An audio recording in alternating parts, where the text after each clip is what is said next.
Oare pierla neagră din coroană nu-i zgârcita lacrimă țărană? Bulgăre de secetă și foame, cotilit din satele orfane. Celeste ocnelor imperii, not în gât în ziua de strămării,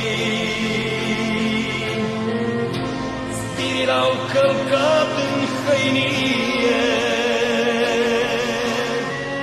Domnul l-a înălțat în ștefănie.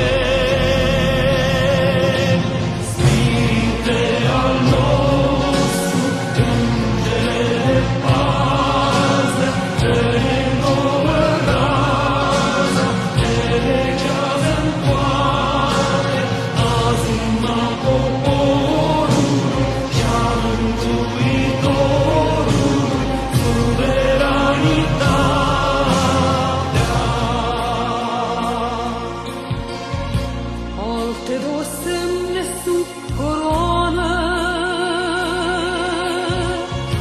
ocrotesc Moldova suverană. Spada-n piatră necântită-i patra, crucea-n ceruri ară adevărul. Că la putna-i glasul idealului, înfrățit cu buciumul ardealului.